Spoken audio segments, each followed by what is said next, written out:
You're listening to E-commerce Fastlane, episode 14. Welcome to E-commerce Fastlane, the podcast show to help you build, launch, grow, and scale a wildly successful e-commerce company. Listen to real conversations with proven practical strategies and success stories. Learn how to generate more traffic, more sales, more profit, and customer lifetime value for your Shopify store. And now, your host and e-commerce entrepreneur, Steve Hutt. Hey there, it's Steve, and welcome back to the E-commerce Fastlane podcast. Now, this is your first time listening. This is an e-commerce show where we have honest and transparent conversations about building and thriving online with your store powered by Shopify or Shopify Plus. Now, new episodes are available each week in iTunes and Stitcher, SoundCloud, Google Play, Spotify, pretty much everywhere that your phone or your desktop can connect to iTunes and or with your Android device. You can also sign up at ecommercefastlane.com, and you can be notified kind of when new shows are being released. Today, I'm chatting with Matt Goodman, who is the co-founder of a platform called Okendo, O-K-E-N-D-O, Okendo. And it's a platform that you likely may not have heard of yet. But I tell you, they've really developed a compelling solution that really adds this kind of like and trust factor to your Shopify product pages. You know, more in the form of kind of ratings and reviews that will build the kind of excitement and kind of creates a compelling reason for site visitors to kind of click the buy button, along with a host of other features that you'll soon learn about.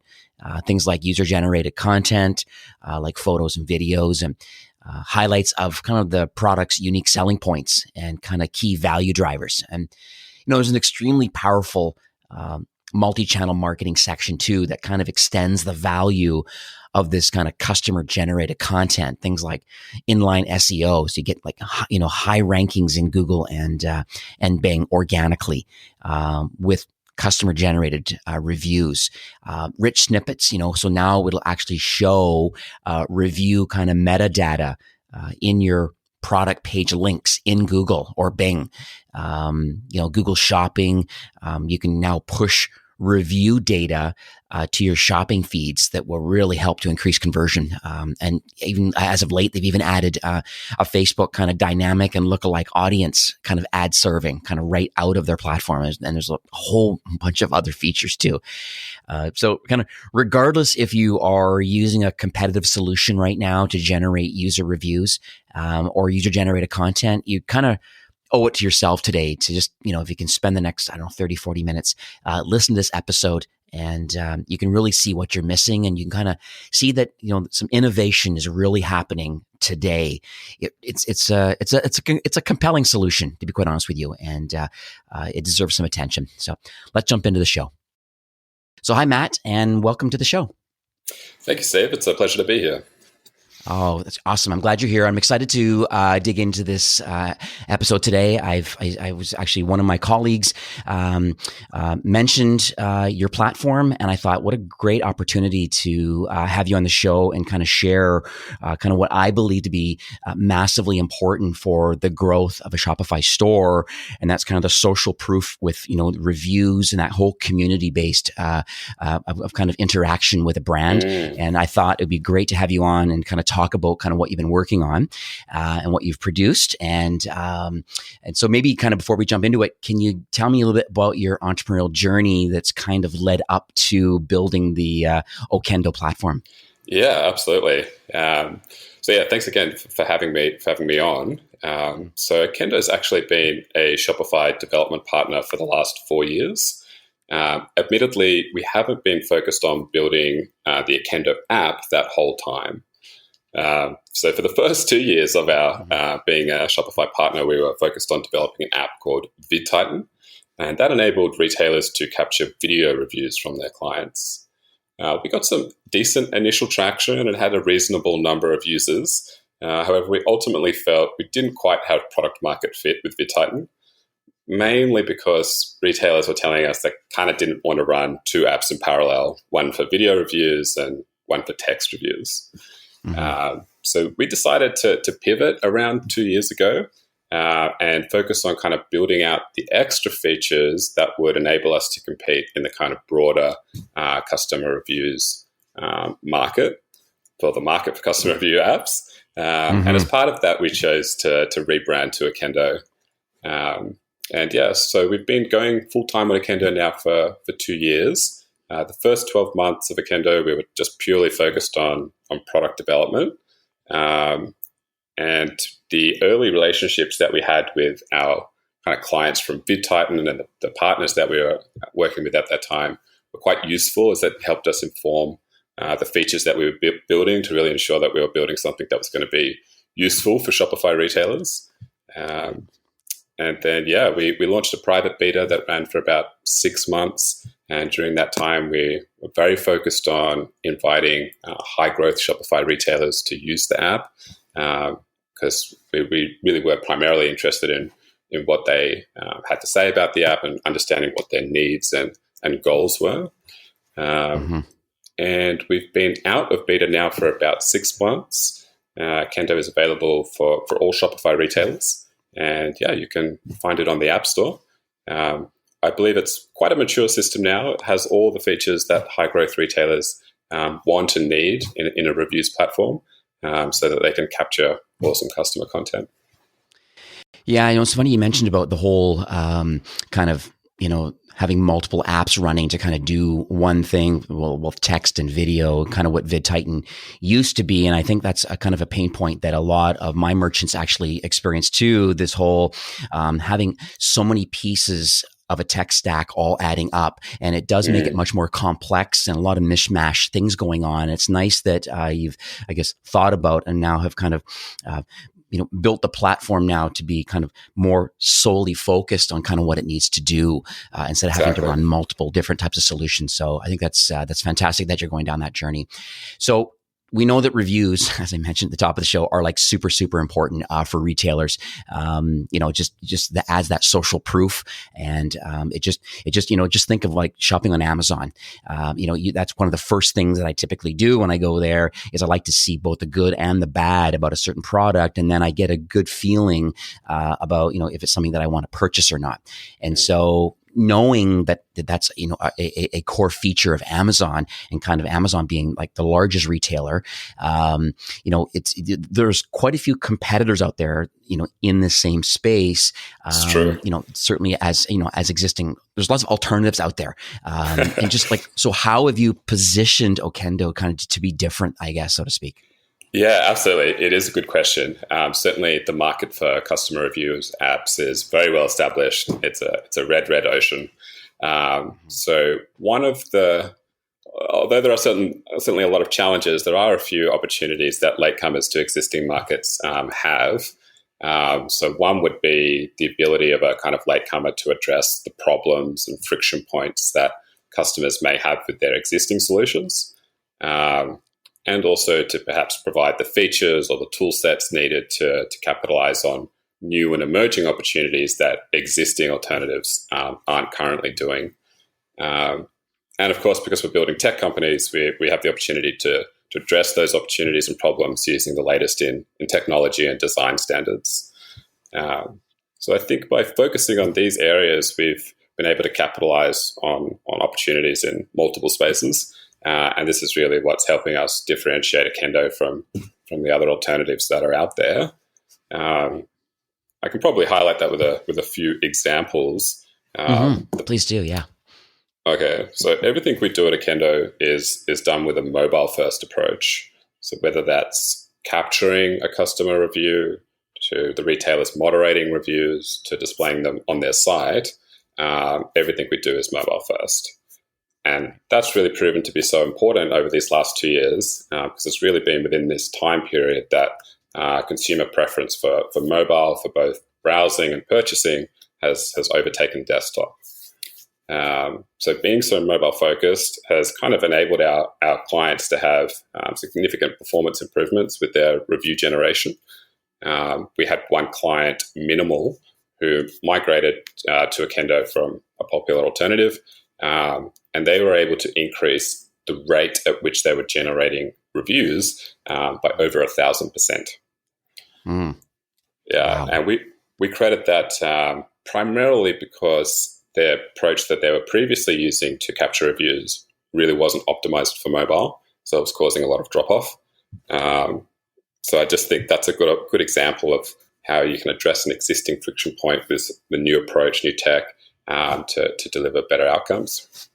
Yeah, it's funny. I was just thinking too that you know the old saying, they say the early bird kind of gets the worm, but kind of the second mouse gets the cheese kind of situation. So it is a little bit like that. Yeah. It seems that's where Ikendo is kind of positioning itself. When you kind of mentioned that, the fact that there's these legacy platforms out there that are doing something similar, but now when you're trying to now break through into that market, using some newer technology or the latest technology and design standards and kind of the needs and wants and pain points of maybe existing platforms that don't necessarily do that yet.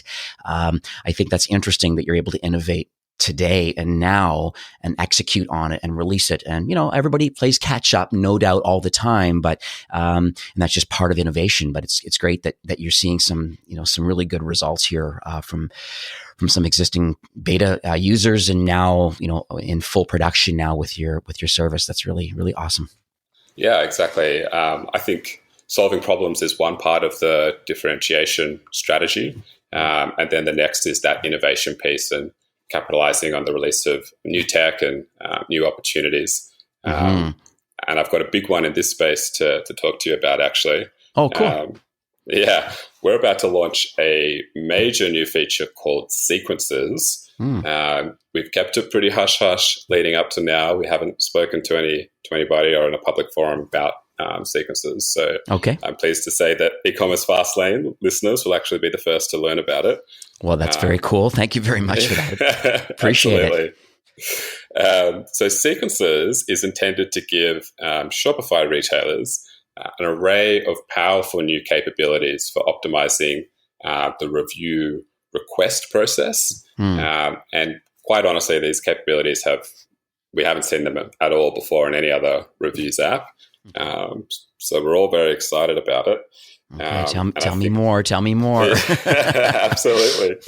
So these new capabilities are going to kind of enable retailers to improve the review capture process, and in so doing so, kind of make big improvements on the review quality, review quantity, and the actual customer experience of submitting a review as well, or even receiving the request to review. Right. So how it's going to work specifically is by giving retailers new tools and controls for the review request process. So the email that goes out after a certain number of days since the order has been fulfilled. So, for example, it'd be able to do things like selectively request review improvements. So let's say you've got a customer that submitted a 5-star review. They're obviously they're happy with their product experience. They're almost a brand advocate, but they didn't include a photo or video with their review, both of which are possible with Ikendo. So with Sequences, the retailer can set it to automatically follow up with that customer and ask them, hey, we loved your review. Would you also like to add a photo or video to your review? And if the retailer would like, they can offer an incentive to the customer for doing so. Yeah, that's fantastic, because I also think, because the workflow currently with a lot of the other solutions out there is that it's not available, and it's something that obviously is important, having a picture or video. I mean, showing actual people using your product in a picture. I mean, I think of kind of what Ezra Firestone does with a few of his brands, and he's been very, very clear about this, that the reasons why, and one of the reasons why he's been so successful with his brands is the fact that his merchants or his customers are able to hashtag and send through photos and stuff as part of their reviews, because you just resonate with another human being through a video review or a picture of holding the product, and I think that's fantastic. Exactly. You're now automating it now. It's great. Yeah, exactly. It's a way to, of course, automate the capture of the reviews, but then to kind of continually automate the number of customers that include that media with their reviews. Correct. Another big one with the sequences is going to be the ability for retailers to A/B test their review request sequences. So things like test whether a certain design of the review request email outperforms other tests. Could be testing the subject line, the body of the email, the body text, or even the reward incentive that's available to customers to determine which one customers find the most compelling, and also which one delivers retailers the best return on investment as well. I see. So A/B testing is a good one, but the one that I'm probably most excited about is giving retailers the ability to leverage order and customer data as part of the review request. Okay. So this could be something like if an order is over a particular value, or it contains particular products, or even if a product belongs to a particular collection, then retailers can automatically adjust the messaging and the incentive that goes out to that customer. So, for example, if you've got somebody who purchases a high value order, the messaging might be like, "Thanks so much for such a big order. We'd love to get your review." And so the coupon is going to be, or the reward that's on offer is going to be higher than it perhaps otherwise would be. Oh, I see. Okay. Yeah. Yeah. And then on the other side, you've got the customer data where you could do things like if a customer belongs to, say, the VIP tier of a retailer's loyalty program, then the messaging of the review request email can be automatically updated to kind of reflect the kind of VIP status of the client, kind of acknowledging their contribution to the customer's community and in the kind of request for their feedback as well. I see. Yeah, and Shopify does have quite a few kind of loyalty and reward solutions. I've had, I think, the bulk of them on this show, and that's another interesting growth opportunity. And it looks like that you're trying to use the data that's available, either tagged data or direct access to data from these other third parties, or through the customer record, and then you're able to then change the messaging accordingly based on their order. Yeah, that's exactly right. Exactly right. Awesome.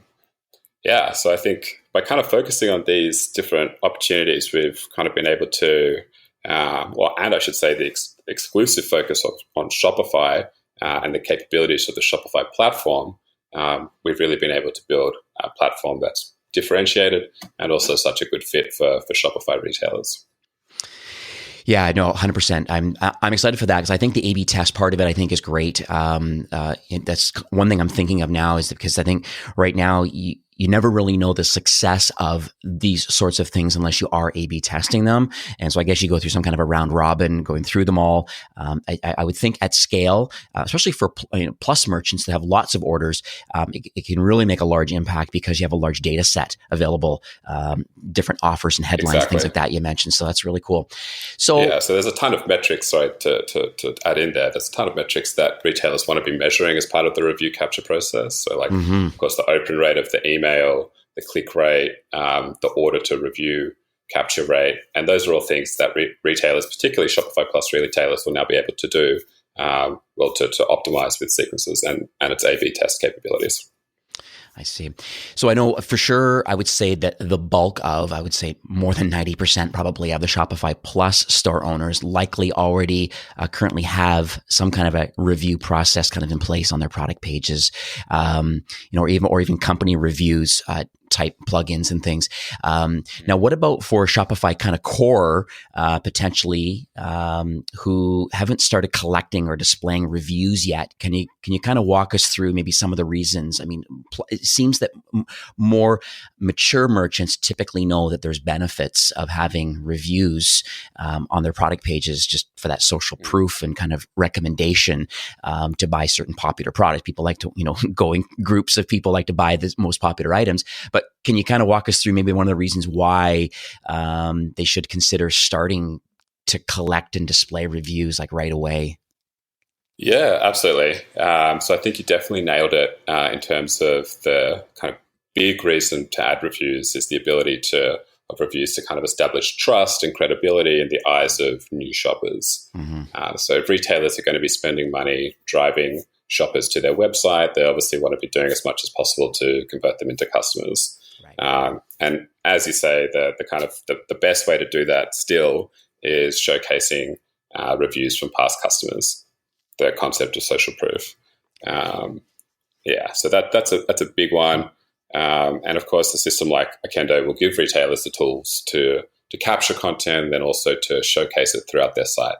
So that could be showing their best reviews on the homepage, of course, product reviews on product pages, or even having all of their reviews aggregated onto a single page so that new shoppers, those who are not yet familiar with the brand, can get a quick feel for the store and the kind of experience of past customers as well. That's nice.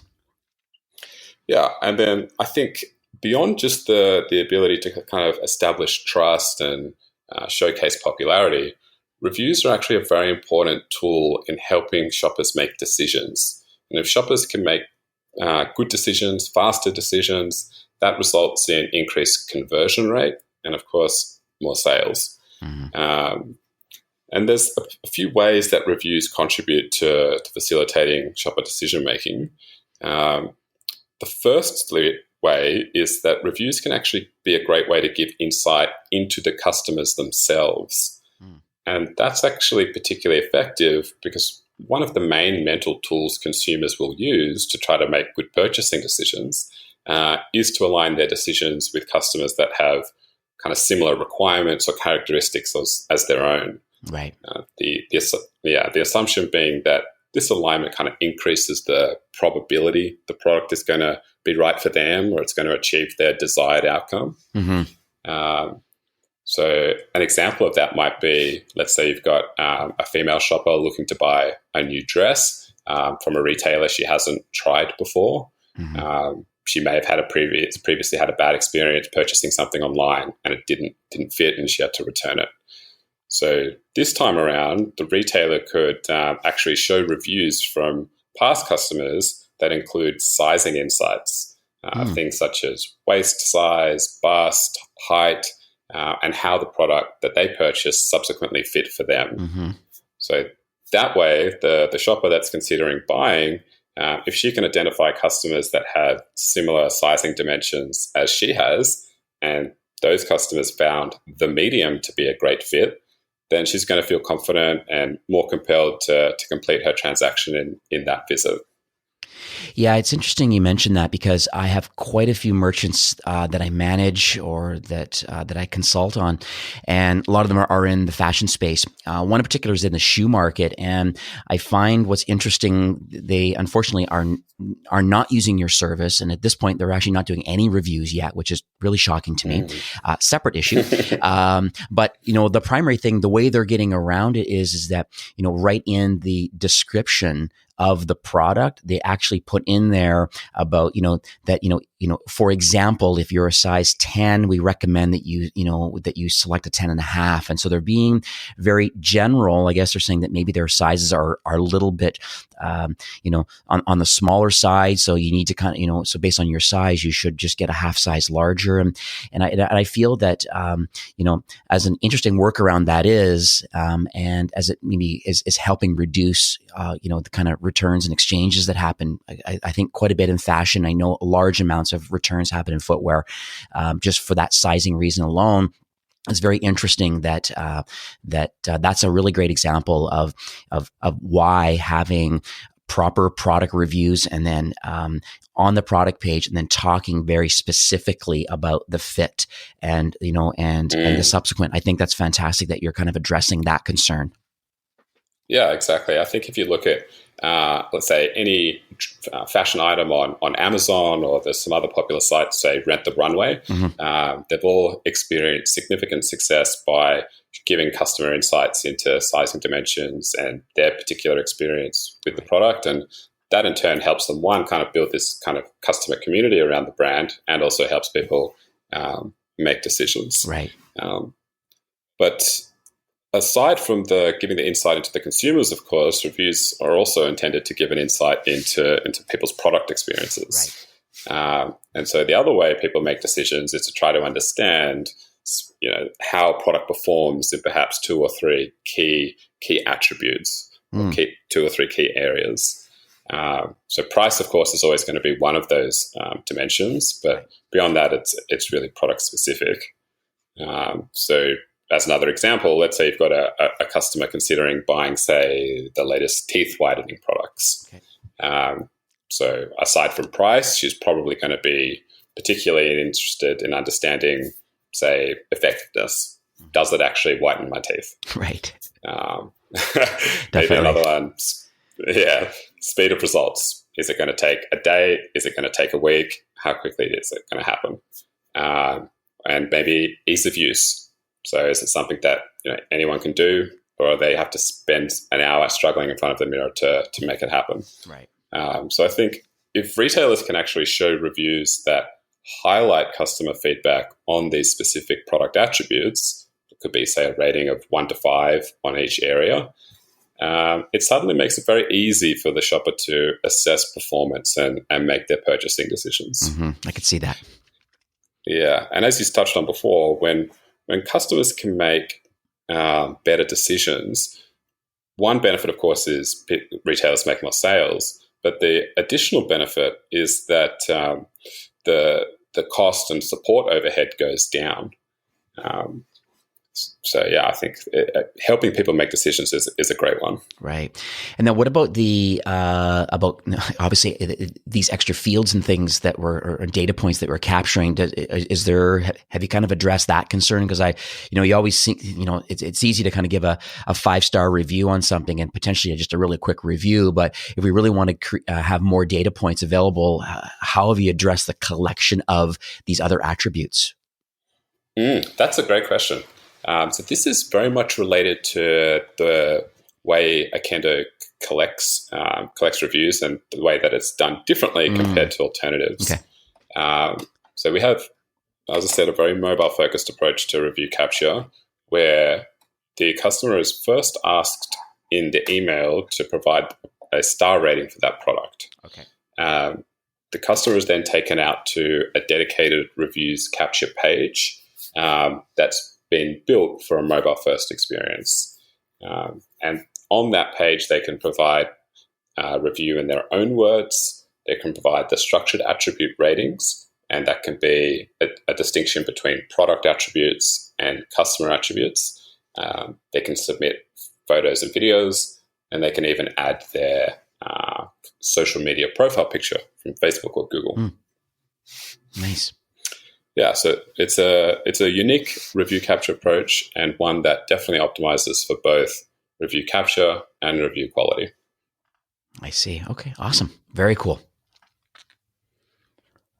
Yeah, I definitely like the mobile first part of it, because I think that's obviously the bulk of the traffic that's coming in, at least in the discovery mode, and then once people have made a purchase, these kind of notification type emails that are sent through, obviously asking for a review and kind of these kind of follow ups from a brand that you've already purchased from. It tends to pique a lot of interest from a lot of people. Like is there something new that I can get? Oh, they're looking for a review. Well, I do like that. Those new pair of shoes or this dress or whatever I've purchased. So I think the open and click-through rates are usually quite high typically, because you kind of already have a built-up relationship, and then and the bulk of that people are out and about. So having a mobile kind of first approach to the review capture process, I think that's very innovative. Even though maybe other solutions on the market would be a responsive type, but they haven't really thought from the user's experience from a mobile first strategy. And then it works on desktop, great, but it really works well because you're already logged into all your social profiles. You have access to lots of things that you could do kind of on the fly. I think it's quite interesting. Exactly. Yeah, exactly.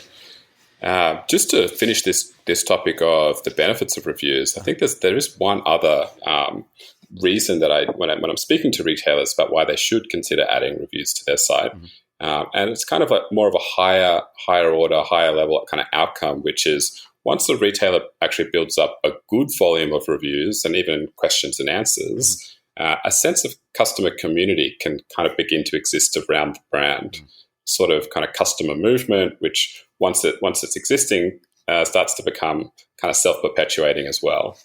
And that's particularly true when you have retailers that are focused on value or cause-based marketing, influencer collaboration, or running loyalty programs. And a customer community kind of represents the holy grail for digital brands these days, because there's just so many commercial benefits to a brand of having one. So it could be the ability of a community to increase awareness stage or the effectiveness of awareness stage marketing. Because, of course, once a community starts existing and you have community members interacting with each other, it inevitably becomes highly visible. Right. So a good example of that might be somebody purchasing, say, from Fashion Nova. She tags Fashion Nova on her Instagram. Her friends see it. They're interested to check out Fashion Nova as well. So it kind of functions as a bit of a dragnet where the community is both directly and indirectly referring new users to the brand. And the benefit of that, of course, is customer acquisition cost goes down. And then another good benefit of a customer community is, of course, the decision-making assistance that customer community members can provide to each other. Glossier is a good example of that, where they have customers sharing their skin types, skin concerns, and feedback on particular products.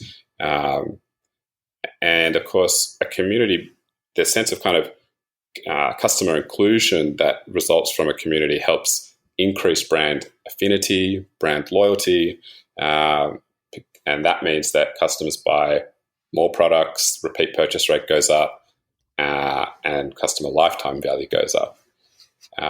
And I think perhaps most importantly, a customer community, once it's up and running, it can't be easily replicated, which means that brands are able to create both differentiation and points of defensibility.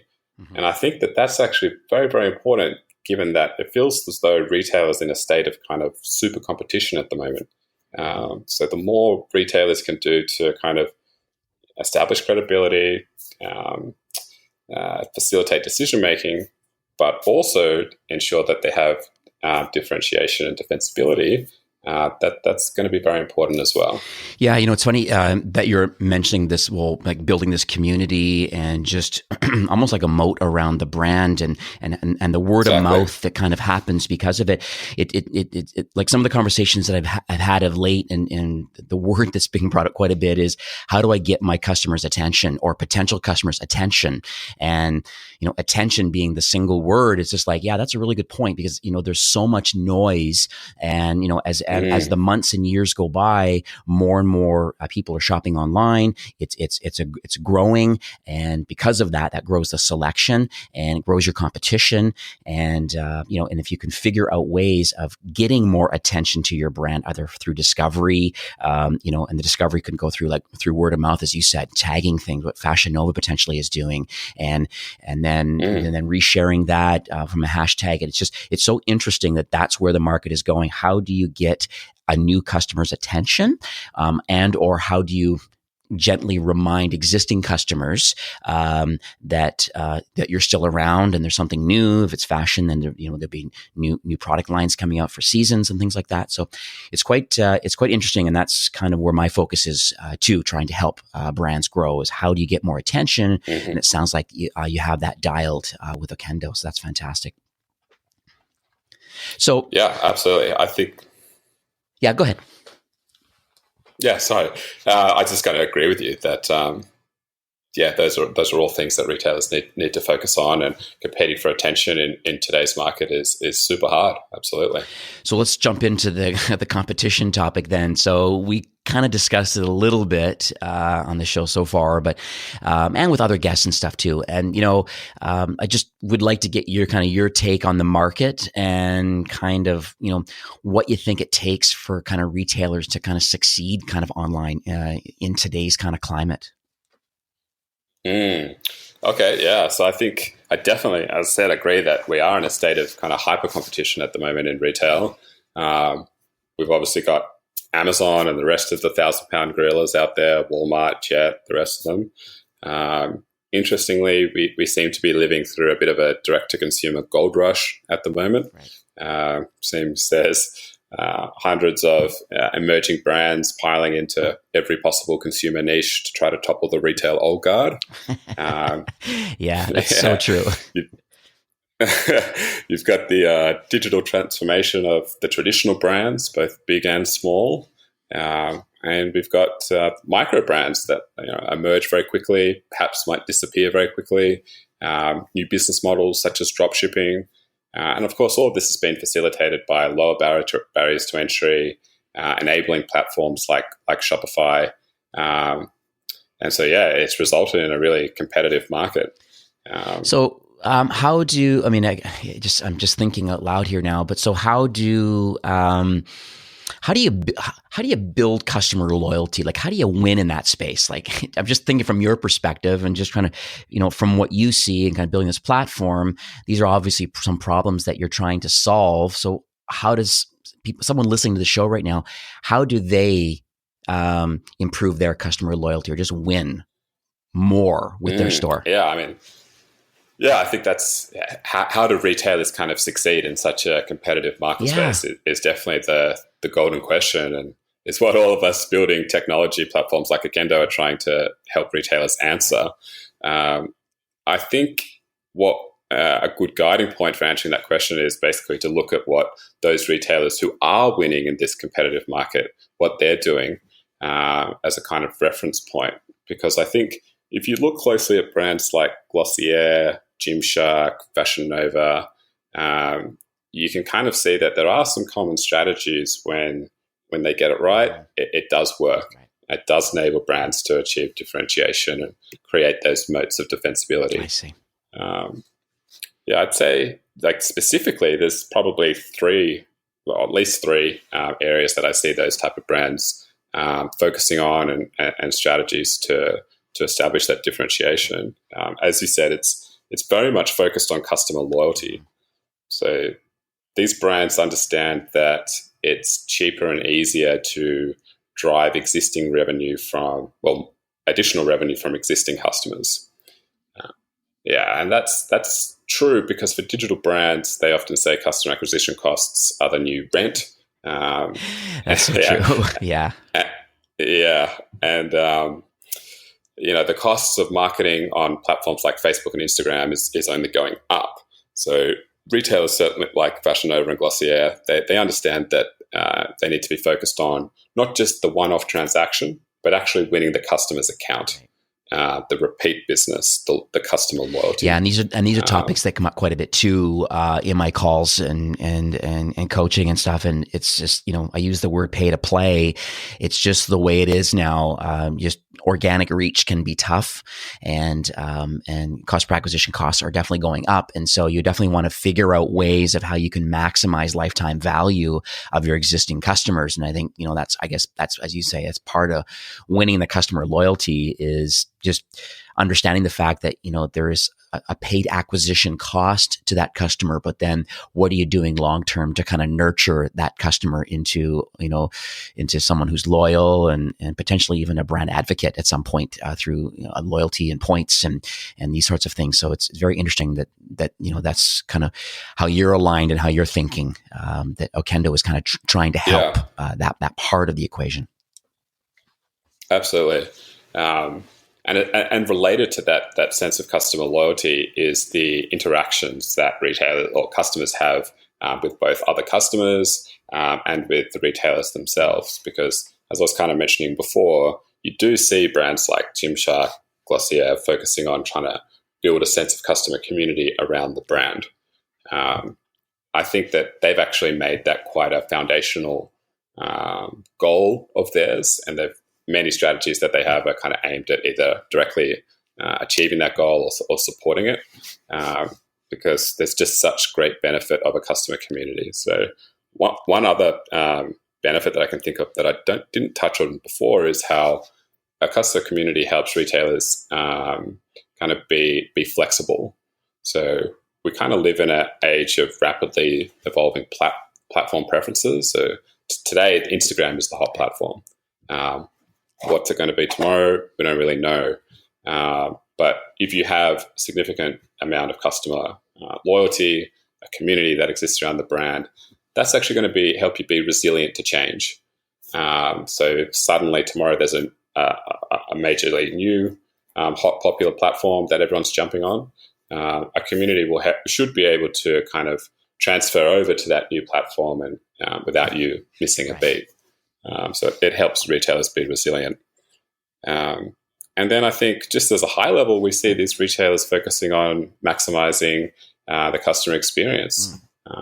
At all customer touch points, they understand that there's a need to have a strategy that optimizes the customer experience. So whether that's having personalized recommendations for when customers are browsing, streamlined checkout, so perhaps checkout defaults to individual payment preferences, or actually getting lifecycle marketing right by having recommendations for products that the customers are actually going to be interested in. Yeah, it's interesting that you mentioned that too, because in a few past episodes that I've had, we've definitely brought on some guests that have built some great solutions for kind of personalized recommendations to really give that the site visitor a very almost a one-on-one type of experience on site, which I think is fabulous. And I agree with you on the checkout part of it too. I think that there's ways for sure of having a proper checkout process, and Shopify is quite good with Shopify Pay, where if you've previously made a purchase, that this accelerated checkout is really helps that checkout flow happen quite quickly. And it's nice to have some defaults, preferences and things, or even Apple Pay. You're already logged in, and just the checkout process is very, very quick and simple. And I think that's great. And then for sure, I've had folks on too for email and for email marketing, and just kind of it just comes back to the same thing again. It's like what are we doing with our existing customers, and how do we grow lifetime value?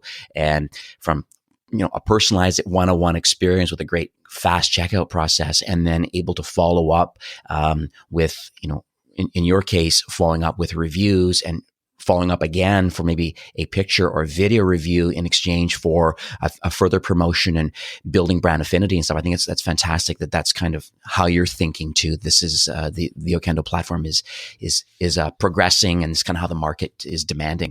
Yeah, absolutely. I think that the average retailer now has the ability to compete on customer experience. In fact, it's one of the key points of differentiation and competitive advantage that retailers should be focusing on when trying to compete with Amazon or other large retailers. And the emergence of individual kind of best-in-breed technologies within categories, so whether that's Okendo for reviews or another app for loyalty, that's enabling retailers to have strategies for improving the customer experience at the key points. Whereas it's interesting now because that wasn't always the case. It used to be that big retailers were the only ones that could afford the expensive systems that kind of had all the functionality in one platform, and so they could easily kind of collect and utilize customer data from each touch point and use that to improve the experiences on different touch points. But that's changing because platforms like Okendo can now integrate with other folks. So whether it's with your loyalty app, with your support app, because I think apps now understand the need to ensure retailers' data is never siloed, and so that they can aggregate it in more places, so that they can use that data to improve the customer experience. And I think having a central platform like Shopify, which serves to kind of standardize both the tech and process, really does kind of facilitate this type of cooperation between apps. Yeah, and it's kind of on that point too. I'm thinking about, for example, one feature through Shopify Plus, which is called Flow, and they recently released a new thing called Connectors now, and two apps are now able to talk to each other, and with exactly. Flow being in the middle. And I think and just being at Unite, which is the big partner conference that happens every year, it was very clear to me that, Shopify is really doubling down on their partner ecosystem, and the fact that, it's Toby and Harley are very clear that, Shopify does 80% of e-commerce very well. It's that other 20% that needs to be filled in through marketing platforms and apps. And I find it interesting that you said that, because that's the the road that Shopify has continued to go down. That's why our app and kind of partner ecosystem is flourishing so well, is because we're giving an opportunity for these other platforms to kind of connect to Shopify to really improve that customer experience of things that we just don't want to build at the moment because we want to do this 80% over here really, really well. It's this other 20% that needs to be added on. And so I guess going down that same conversation. So are there plans, or do you currently connect to other technologies kind of in the Shopify ecosystem? Yes, we do.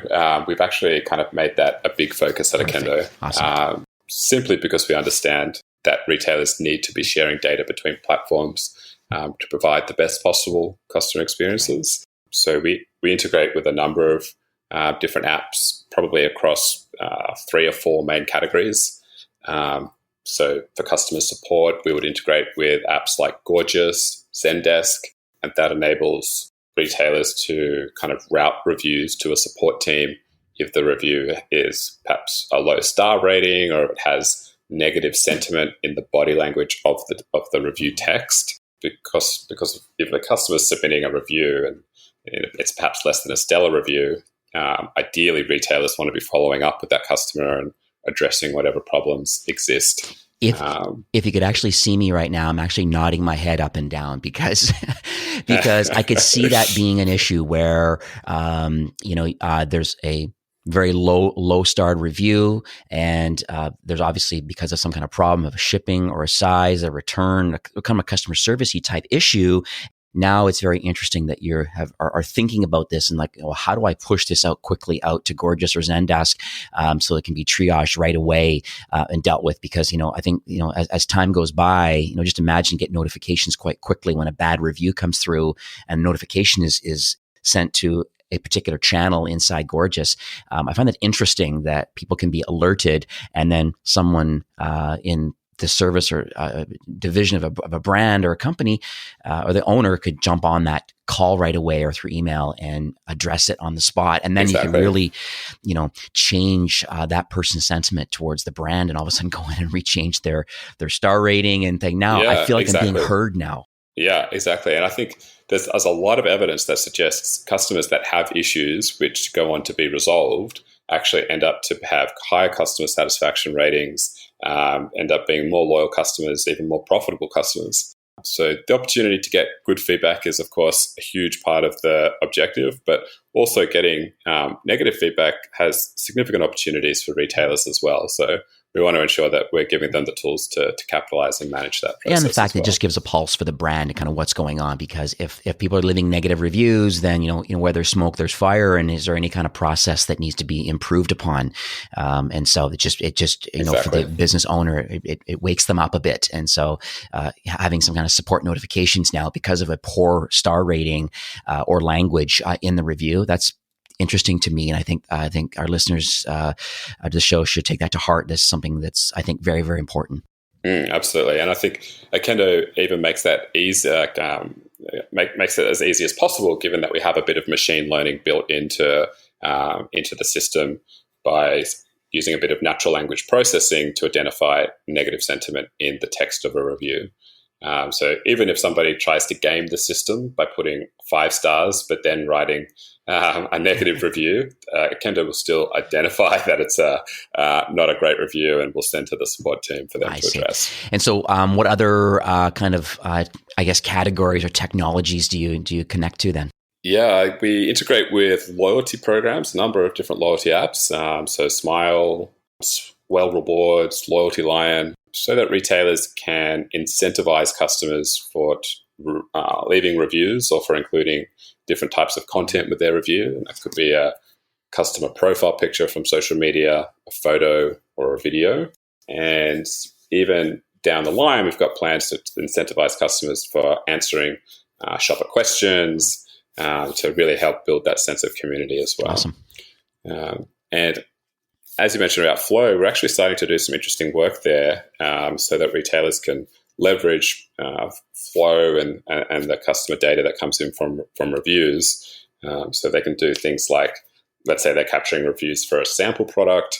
They can use Flow or a Shopify Flow trigger to move the review for the sample product onto the full size product. And that's just some more automation that helps retailers kind of regain their most valuable commodity, their time, of course.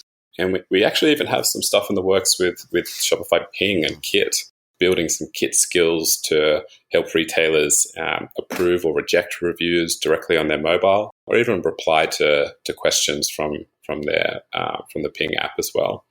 I might also add we do have an integration with Google so that reviews are indexable by Google search crawlers, so that retailers can get the SEO value of their reviews, of all that kind of unique natural language content that we know Google loves. But you also integrate with Google Shopping, so their review data can show in Google Shopping feeds and in Google product listing ads as well. That's awesome, because I know that was one of the pain points that through some of the other competitors in this space, in the kind of product review type space, that maybe some of their lower price tiers, unfortunately, we're running through iframes and we're not being crawled and indexed by Google. Had the same kind of look and feel, but running in an iframe. And for those that don't know, Google doesn't look too favorably on that because it's grabbing external content that's not really on page SEO value, because it's grabbed from a third party somewhere else and kind of paste it into a certain content block. And it's great that you've addressed that. So that's fantastic. So we are nearing the end of the show, and do you kind of have any closing comments that you'd like to leave with our listeners? Well, I think we've had a good chat today. I've enjoyed talking about the state of retail in general, but I think when it comes to customer reviews specifically, retailers are going to spend money on supporting marketing technologies. They're doing it because it's an investment, and of course they want to make a return on that investment. One of the things I mentioned in the beginning was understanding retailers' needs and perhaps addressing issues with existing solutions. Okendo's pricing is fair, it's transparent. Retailers can get started capturing and displaying reviews on their site for just $99 a month. There's no limit to the number of orders that they can send review request emails out for each month, and they can always get started with a free trial. So I think for retailers considering a solution like Okendo to add reviews, they need to be thinking about it through the perspective of return on investment. And so how many additional sales do they need to be making to achieve that return if there's a subscription fee of $99? I'm happy to share that for the majority of our clients, the ROI is achieved within the first couple of months, purely as a result of the conversion lift on product pages. So that increased consumer trust, the ability to facilitate decision making. And I think everything else on top of that, such as the repeat purchases from review incentives, the increased marketing effectiveness by being able to integrate Okendo with your support app loyalty program, and just a better customer experience that you can offer. It's value add. Essentially, that stuff's not bundled into the pricing factor. So how can people learn more about the Shopify app and the whole Okendo platform? Yeah, so we are now in the Okendo App Store. Only been there for about 6-7 weeks, so excited to be launching there. Yeah, search for Okendo. You can find us in there, and also at okendo.io. I see. And just for the listeners, it's Okendo is the spelling for it. So yes. Okendo.io, and we talked just before, Matt and I talked just before recording, and he's been very, very generous to offer a special trial, a special offer. And the way the offer is going to work is any new signups, you automatically get a kind of a 30-day free trial. And that's including kind of the setup assistance and migration. If you're currently using an existing kind of review app, either the default one that's available through Shopify or any of the other third-party review type solutions that are out there, this migration is available as included as part of that 30-day setup. And also, as you mentioned at the top of the show about this new sequences that are coming out, I guess the word would be to celebrate the release of this new feature. Absolutely. You've decided to offer the first 25 brands that store owners that sign up. They can get the Power Plan, which is the more expensive. I think the Power Plan is around $250 or $249 per month. And now you're going to be giving that for $99 a month for the first year. So it's certainly, to me, it's a no-brainer that you should really take this offer at least for 30 days, and at least get the assistance of the setup and the migration, get it going, and see the power of kind of what Okendo can do. And if it seems to be right for you, and proof's in the pudding that if you don't have a review plugin at this point and review solution, that I really think it's going to make a big difference kind of in your conversion rate. As you mentioned, you got the stats to prove it. And I've seen it as a lift too on any of the brands that I've personally have run or people that I kind of coach on and manage currently. So that's great. Now, so I guess what would be the best way if people sign up for the trial, and how should they communicate with you that they made a decision that yes, Okendo is right for them to get this deal? So for every sign up that comes to Okendo, we'll work closely with you to get Okendo set up for your store and customized for your requirements, including customization to ensure the widgets, everything's in line with the brand and site design. So we'll actually work closely with each retailer throughout the free trial. And then, the first 25 clients that at the end of that free trial decide they want to sign up, we'll be offering the power plan for the price of the Pro. That's fabulous. Well, thank you so much for coming on the show today. I just massively appreciate it. You really just opened my eyes about kind of, you don't necessarily have to be first to market. That I really feel that, that because there's some legacy players out there, I also feel that you're coming into the market at a great time when e-commerce is massively growing. Shopify is massively growing, and retailers need this sort of solution. And I appreciate the innovation, and I appreciate how you're connecting to the partner ecosystem and building relationships that way. And then because a lot of merchants, people listening to this show, definitely are using a lot of the very popular apps that I see that you now connect to and communicate with. And I think that's fantastic. So kudos to you and your team. And thanks again for coming on the show. Thank you. Well, that's it for this episode. A little longer than I typically record, but Matt and I had such a great conversation. I wanted to share the entire recording with you today. And kind of regardless of where you are in your e-commerce business, it's my hope that you have clarity now on the benefits and the necessity for product reviews, user-generated content, and adding a tech stack like Okendo really will help you grow and thrive and create kind of significant impact in your market. And on the next episode of E-commerce Fastlane, I have a chat with Brett Bernstein, who is the co-founder of a platform called Gatsby. Now, we all know the power of driving new visitors to a Shopify store through influencers, but wait until you see how connecting your brand to Gatsby instantly helps you build authentic connections with your customers. It's an episode you definitely don't want to miss. Well, thank you again for taking time out of your busy day today and listening to the show.